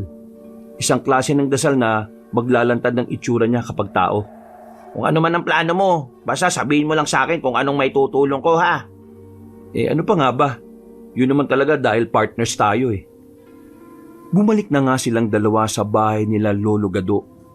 Pero pagdating nila roon, naabutan nilang natataranta na si Lolo Gado. Ang sabi nito, mukhang kinulam na naman daw si Rona at kailangan na ni Adan na pumasok sa loob ng bahay sa lalong madaling panahon. Lolo Gado, nasaan po si Miss Rona? Nasa loob siya ng kwarto kasama ang doktor niya. Sige ho, tara na Ramil. Pagkabukas ng pintuan, oh, anong nangyari kay Miss Rona? Bigla na lang siyang nagsisure eh. Pero napakalma ko na siya. Huwag kayong mag-alala. Tingnan ko nga siya. Padaanin mo nga ako. Ayos na nga siya. Hindi na kailangan. Kailangan nga. Bakit bang kulit mo? Ikaw ang makulit. Sinabi ko nang hayaan mo na nga siya pero ang kulit mo pa rin. Teka nga, bakit bang kulit mo? Bakit ba panay ang pigil mo sa akin? Hindi kita pinipigilan. Sinasabi ko lang sa iyo na kaya ko siyang gamutin nang hindi na kailangan ng tulong ninyo. Ramil, kapkapan mo nga siya. Ano? Bakit ako kakapkapan? Dalian mo. Baka may tinatago sa atin ng doktor na yan eh. Sige, halika Dok. Teka, walang respeto ang ginagawa nyo ah. Kung wala kang tinatago, magpakapkap ka. Wala nga ako itinatago at hindi rin ako magpapakapkap. Karapatan ko yon. Ayaw mo talaga ha? Ayoko. Wala kayong makukuha sa akin. Kung ganon, wala na akong ibang paraan pa. Mabilis na bumunot ng holy water si Adan mula sa kanyang bulsa at saka winiska ng doktor sa kanyang muka. Agad na napahiyaw si Dr. Ramos sa ginawa ni Adan. Agad na nakita ni Adan ang maitim na aura ni Dr. Ramos. Sinasabi ko na nga ba eh. Una pa lang iba na kutob ko sa iyo eh. Pero iniisip ko na baka masyado lang ako mapanghusga. Kahit kailan talaga, hindi pa ako nagkakamali sa kutob ko eh. Dahil pinapakinggan ko ang kutob ko. Magpapaliwanag ako. O bakit mo ginawa to? Bakit mo kinulam ang isang walang muwang na katulad niya? Ginawa ko lang to para protektahan ang sarili ko. Ang trabaho ko. Anong trabaho ang pinagsasasabi mo dyan? Si Maribel Alawi, siya ang lumapit sa akin. Gusto niyang kulamin ko si Rona. Tinakot niya ako na kung hindi ko kukulamin si Rona, papatayin niya ako. Ano ba ako, tanga? Kung tinakot ka ni Maribel, di sana siya ang kinulam mo at hindi si Rona. Wag nga ako. May iba ka pang motibo, no? Alam mo, ang dami mong satsat eh. Wag mo na nga lang alamin kung anong motibo ko. Ayaw ko ng away, pero pinipilit mo ko. Hindi na nakakibo pa si Adan nang magsimulang magbigkas ng mga salita ang doktor. Alam ni Adan na itim na dasal ang mga yon, kaya agad siyang bumigkas din ng mga salitang pangontra sa ginagawang panlaban ni Dr. Ramos. Alam ni Adan na hindi siya kaya ni Dr. Ramos sa pisikal na labanan, kaya niya ito ginagawa. Kaya, ang dami mong sinasabi. Ayaw ko ng ganitong laban. Ang gusto ko, tapos na kagad. Adan, nakahanda na ako ha? Walang nagawa si Dr. Ramos nang sabuyan siya ni Adan ng asin. Kasunod noon ay sinipa niya si Dr. Ramos pero hindi ito tumama. Sa halip ay natumba siya habang si Dr. Ramos ay binalak na tumakbo. Uy, saan ka pupunta? Habulin mo, Ramil! Dali! Mabilis na tumalon si Ramil at sinipa si Dr. Ramos sa likod. Dahil sa pagkakasipa niya, nadapa si Dr. Ramos habang si Adan naman ay sumusunod para tulungan si Ramil. Dinambahan ni Adan si Dr. Ramos kaya wala na itong kawala pa. Si Lolo Gado naman, gulat na gulat sa mga pangyayari. Nakatayo lang siya sa may tabi ng lamesa habang nakatingin sa kanila. Lintik ka! Tatakasan mo pa kami ha? Ramil, kumuha ka ng tali! Oh, eto na. Baka buwisit kayo. Bitiwan niyo ako. Wala akong kasalanan. May kriminal bang umamin sa kasalanan niya? Bitiwan niyo ako. Mga buwisit kayo. Tulungan mo ako, Ramil. Ikaw magtali sa paa at ako naman ang magtatali sa binti niya. Sige, pero anong gagawin natin sa kanya? Di ba dapat patayin na natin ang lintik na mangkukulam na to? Hindi pa natin siya pwedeng patayin dahil kailangan pa nating alamin kung sino ang manananggal na kasabwat niya. Ay, oo nga pala. Ang ibig ko sabihin magkaiba pala ang manananggal at mangkukulam. Akala ko itong si Doc na ang manananggal eh. Birang maging manananggal ang isang lalaki. hindi manananggal itong doktor na to. May tinutulungan siyang manananggal. Si Maribel nga ang manananggal. Hindi lang si Maribel ang manananggal. Napatay na namin siya. May isa pang manananggal at ang manananggal na yon ay may kaugnayan sa'yo. Kaya sabihin mo na. Dahil kung hindi mo sasabihin kagad, mararanasan mo ang pinakamasakit na paghihirap na mararanasan mo. Kahit ano pa ang gawin mo sa akin, kahit patayin niyo pa ako, wala kayong makukuha kahit ano, dahil si Maribel nga ang manananggal. Sige na, magdailan ka pa dyan. Ramil, tara na. Tulungan mo akong buhatin siya para iupo sa upuan. Itinali nila si Dr. Ramos sa upuan. Habang nakatali siya roon, si Lolo Gado ang nagbabantay sa kanya na may hawak na itak at holy water. Dahil kailangan pang tingnan ni Adan si Rona na ngayon ay kasalukuyang walang malay. Nang kapay niya ang pulso nito, naramdaman kagad ni Adan na muli itong kinulam. Ay nako, malakas talaga ang tama ng doktor na yon. Ano ba ang trip niya? At si Miss Rona ang ginagawa niya na masama? Sa oras na magising si Miss Rona, baka may alam siyang dahilan kung bakit to ginagawa sa kanya ni Doc. Naku, sana nga. Pero alam mo, kahit ano naman ang dahilan, wala na tayong dapat pakialam dun eh. Kasi kahit may masama mang nagawa si Miss Rona sa kanya o sa kanila, mali talagang nangkulam siya. Tama ka naman dyan, Adan. Paano yan? Aalisin mo ulit ang kulam kay Miss Rona? Ano pa nga ba? Kailangan kong gawin para magising siya. Sa ulo niya itinanim yung kulam eh. Grabe, napakawalang yan naman ng Doc na yon. Ang mabuti pa, tulungan mo na lang ako kumuha ng ginagamit ko ron sa bag ko na pangontra sa kulam. Ay, oo nga pala. Para masimula mo na kaagad. Hindi ako mapapakali hanggat hindi pa natin natatapos ang laban na to, Ramil. Kailangan mapatay na natin sila pareho. Gusto ko nang matapos ang paghihirap ni Miss Rona. Wow, paghihirap ni Miss Rona o ang paghihirap mo? Paghihirap nga niya. Kasi, tingnan mo nga siya oh. Napaka-inosente niya. Tapos, ganito ang ginagawa sa kanya ng mga walang hiya. At paano mo naman nasabi na inosente nga si Miss Rona? Paano kung may ginawa talaga siyang masama kaya gumaganti itong sila Dr. Ramos? Naniniwala ako na walang ginawa si Miss Rona. Sadyang inggit lang ang mga yan sa kanya. Naku, o na nga bahala kung yan ang gusto mong paniwalaan. Basta ako, gusto ko pa rin paniwalaan na kahit papano baka may nagawa nga siyang masama. Nako. Ang mabuti pa gamutin na natin si Miss Rona. Ginamot nga ni Adan si Rona. Inalis niya ang kulam na muling itinanim ni Dr. Ramos sa kanya. Nalaman din ni Adan na sinabutahin ng doktor ang mga pangontrang ibinigay niya sa dalaga. Malalaking karayom ang nakuha ni Adan sa ulo ni Rona. Hanggang sa maubos yun. Kagad niyang nilagyan ng panibagong anting-anting si Rona para hindi na muling makulam pa. Ngunit nang matapos na sila sa panggagamot kay Rona, naggulat na lang sila nang biglang sumigaw si Lolo Gado. Biglaget! Ramil, tinan mo nga kung anong nangyari kay Lolo Gado. Sige, teka. Naku po, lagot ako nito kay Adan. Bakit kasi ganito? Bakit nakatulog ako?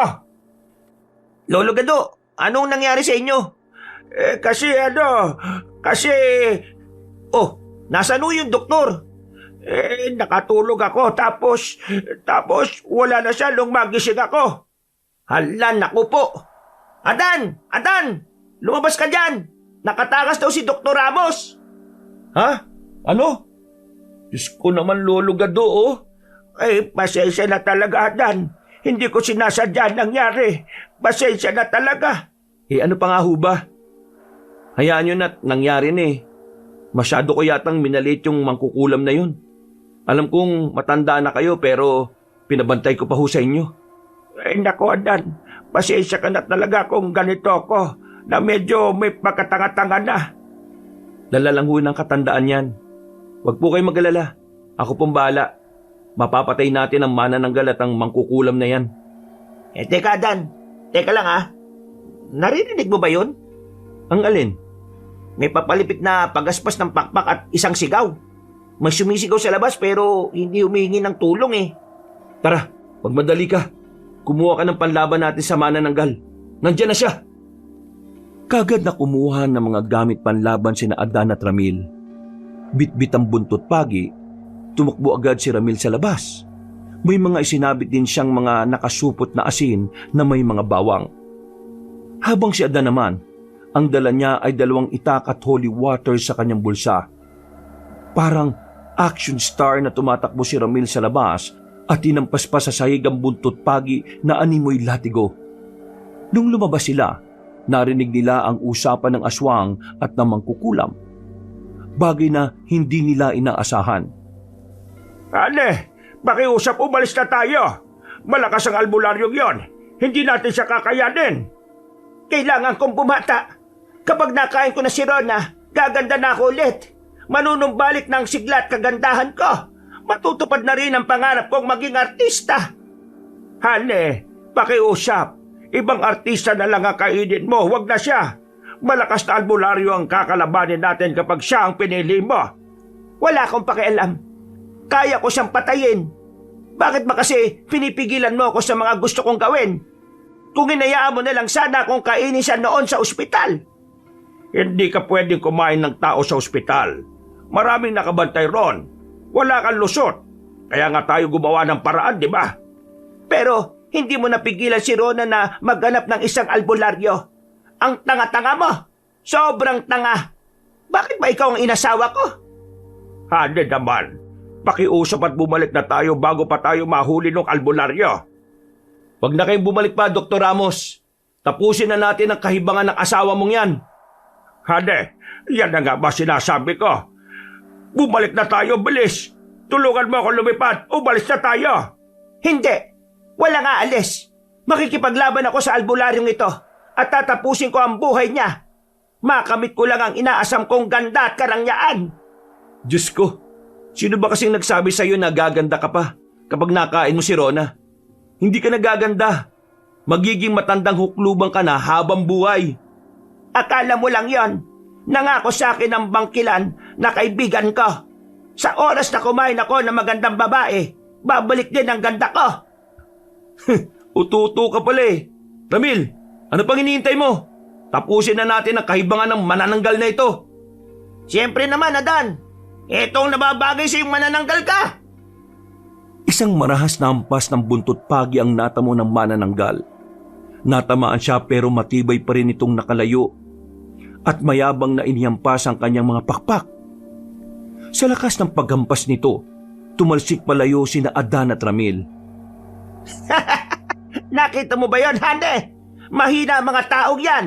Ang mabuti pa, tulungan mo na akong iligpit ang mga yan para matapos na ang balakid sa akin. Ay nako, sige na nga. Ano pa nga ba magagawa ko nandito na tayo.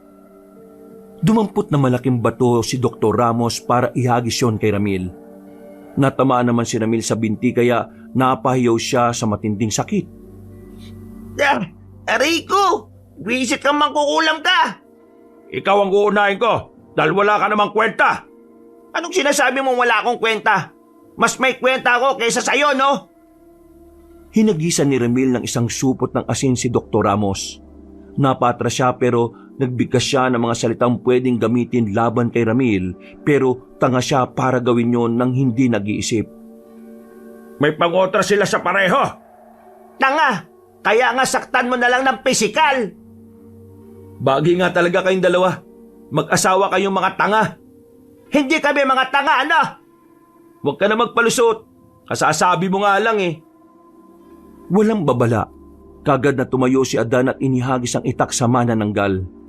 At dahil hindi nito inaasahan ng pag-atake, hindi nito nagawang umiwas. Natamaan siya sa pakpak. Dumaus-us ang itak at nahiwa ang pakpak niya. Aray ka! Ang pakpak ka! Hindi lang yan ang dapat mong mata mo. Dapat mamatay ka na. Sigurado kung marami ka nang napatay dahil sa tindi ng ambisyon mo. Ambisyosang manananggal! At sa tingin mo, hahayaan ko lang na mabuhay ka pa pagkatapos mong sirain ang pakpak ko? Pwes, mamamatay ka na ngayong gabi. Hindi ako, kundi ikaw! Sabay silang sumugod sa isa't isa. Habang hawak pa ni Adan ng isa pang itak, sumugod siya. Ang manananggal naman, kahit susuray-suray na ang paglipad, kinakaya pa. Sa kabila na matinding bakbakan ng albularyo at manananggal, saka ng manunugis at mangkukulam, pumuslit si Lolo Gado na tumakas mula sa loob ng bahay nila. Pirming inilakpan niya ang pinto bago tumakbong tumakas bitbit ang isang plastik na asin. Wala akong silbi kapag hindi ko ginawa. Kailangan magkaroon ako ng silbi para naman makalimutan nila Adan ang katangahang pinamalas ka. Hinanap ni Lolo Gado ang kaputol ng katawan ng manananggal. Kahit medyo malabo na ang kanyang mga mata, pinilit niya itong hagilapin. Ang sabi sa kanya ng lola niya, ang mga manananggal daw ay nagtatago ng kalahati ng kanilang katawan sa mga tagong lugar. Kaya naisip niyang baka nasa malit na kuweba sa dulong parte ng kanilang baryo itinago yung kalahating katawan. Tama nga ako. Ha! Jackpot ito. Siguradong hindi na magagalit si Adan sa akin. Pupurihin niya pa ako. Lintik kang manananggal ka. Ambisyosa ka ha. Hetong saya. Binutas ni Lolo Gado ang plastik ng asin at ibinuhos paikot ang asin sa kalahating katawan. Hindi lang yon, dinagdagan niya pa ng bawang at dinuraan niya pa. Pweh! Mamamatay ka ngayong gabi! Samantala, habang patuloy na naglalaban ang apat, biglang napahinto ang manananggal sa paglaban kay Adan. Halata ang takot sa kanyang muka. Sandali lang, Hane! Hane, umalis na tayo! Ano ka mo, Hane? Nararamdaman ko, ang kalahati ng katawan ko, may nakikialam. Ano? Bilisan na natin! Bumalik na tayo! Bilis! Teka, Ramil! Tumataka sila! Abulin natin!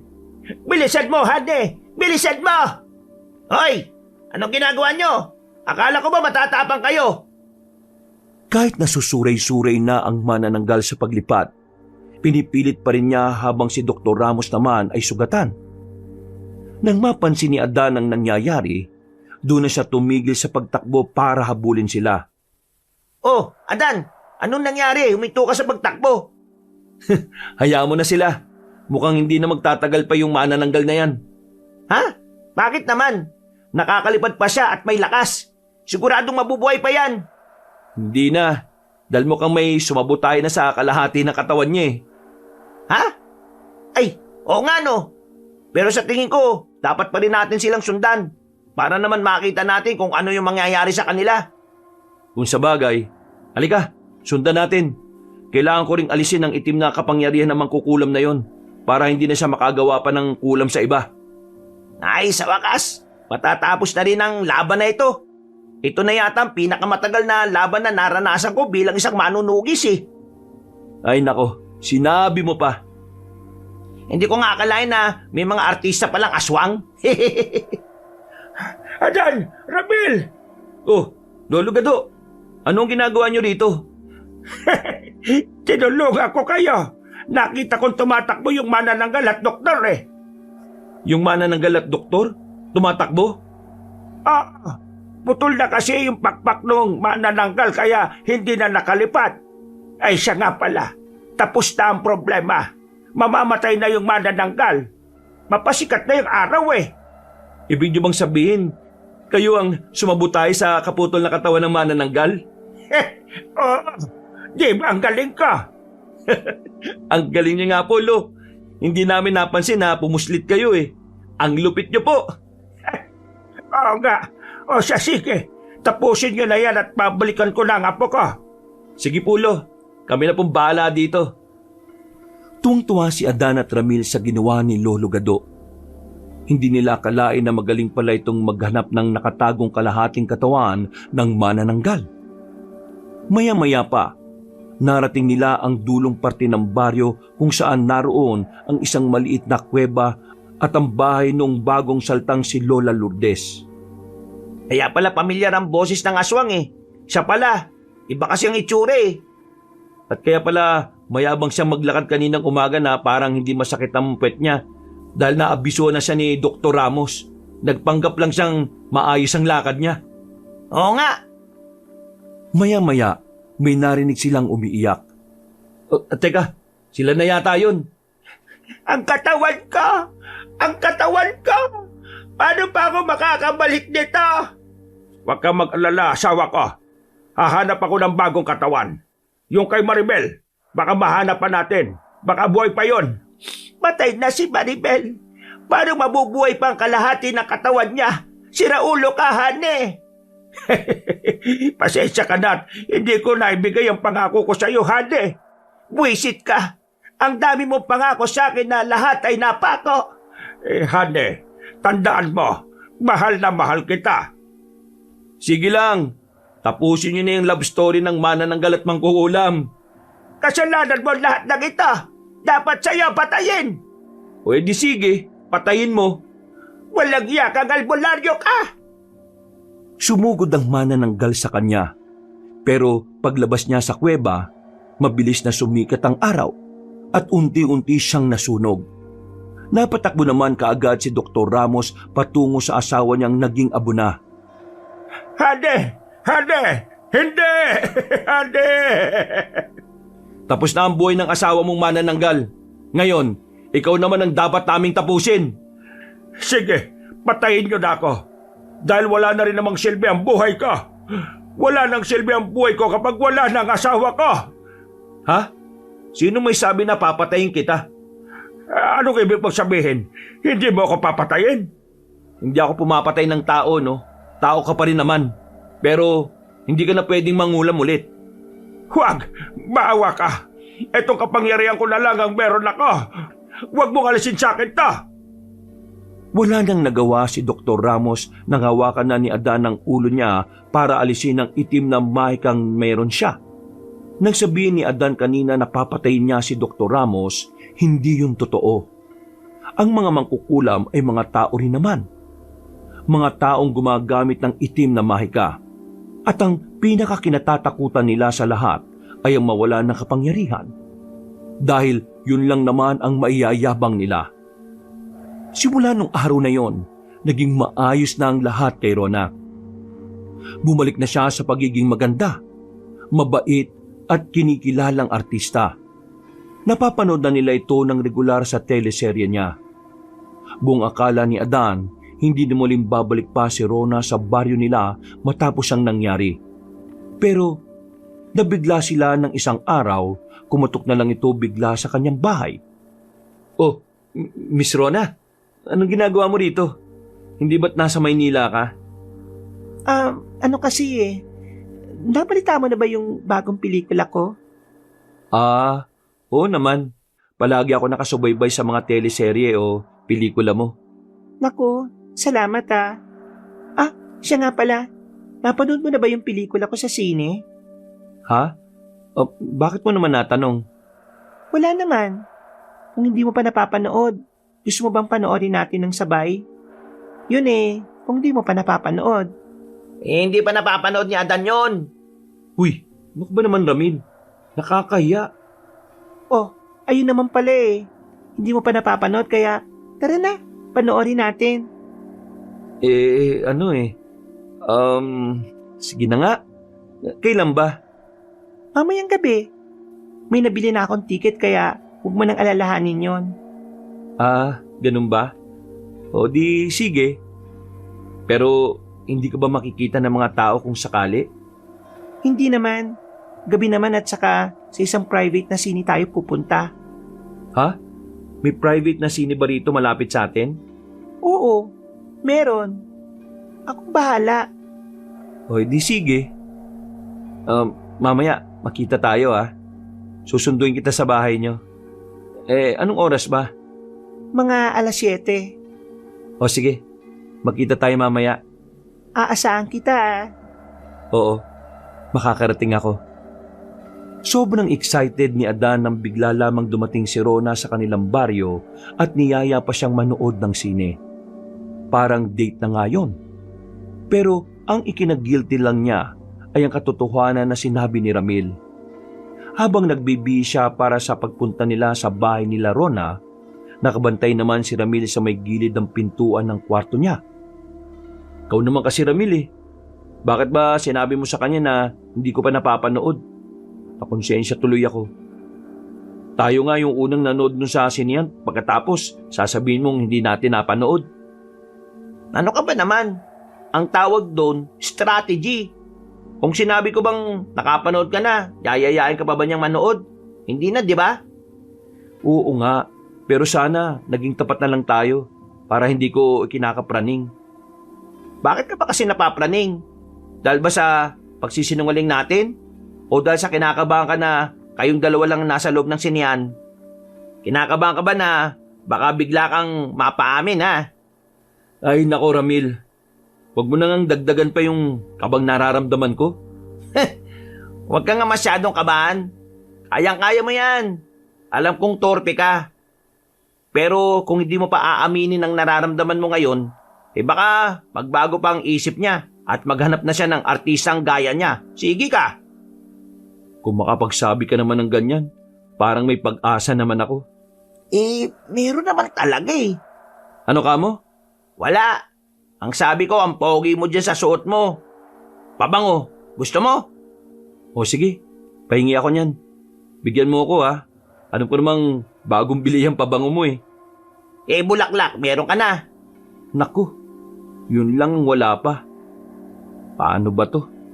Mag-aalas 5 na.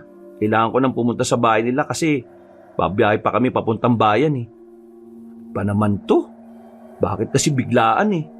Ang mabuti pa, marami namang daon ng bayabas dyan at saka sampagita. Baka gusto mong gawan kita ng mabilisang flower arrangement. Ano ka mo? Flower arrangement? Magilera lang ng asin ang kaya mo, uy. Nako, baka mamanga ka pag nakita mo yung galing kong gumawa ng bulaklak. O sige nga, pakitaan mo nga ako. Gumawa nga si Ramil ng flower arrangement ng sampagita at bayabas. Ginamitan niya pa ito ng gumamela at kung ano-ano pang halamang gamot na nasa bakuran nila Adan. Pero kahit na ganon, naging maganda ang kinalabasan ng bulaklak. Dumating si Adan sa bahay nila Lolo Gado na hawak ang mga bulaklak at halamang gamot. Oh, Adan. Bis na bis ka yata ah. Anong sadya mo rito? Si Rona po. Si Rona? Ay, nasa kwarto niya. Bakit? Saka, ano yung hawak mo? Namitas ka ba ng mga halamang gamot sa bukid? Bakit ganyan pa kagara ang suot mo namitas ka lang naman? Ano kasi Lolo Gado? Ano po kasi? May date kasi kami ni Adan. Ano ba yan? Bakit naman ang dami mong tanong kay Adan? Ano ka mo? Date? Oo, kaya nga kita niyaya eh. Ha? Para sa akin ba itong mga halamang gamot? Uy, salamat ah. Pwede itong gawing tsaa? Kahihiyan man para kay Adan ang unang beses na nabigyan niya ng bulaklak ang naging asawa niya. Para kay Rona ay napaka-sweet nun. Dahil torpe at walang bilib sa sarili si Adan, si Rona pa ang nanligaw sa kanya. Tinukso pa nga ni Ramil si Adan dahil sa tindi ng pagkatorpe niya. Pero sa kabilang banda, para kay Adan ay hindi naman siya torpe. Sadyang pakiramdam lang talaga niya ay hindi sila nababagay para sa isa't isa. Si Rona kasi ay isang artista habang siya ay isang hamak na albularyo lamang. Pero sa kabila ng estado nila sa buhay, hindi naiwasan ni Rona ang magkagusto sa kanya. Ilang taon na rin ang nakalipas, sa ngayon ay tahimik na lang na naninirahan si Rona kasama si Adan sa kanilang baryo. Malayo sa buhay niya bilang artista, masaya pa rin si Rona sa piling ng mahal niyang si Adan na nagligtas sa kanyang buhay. Wakas,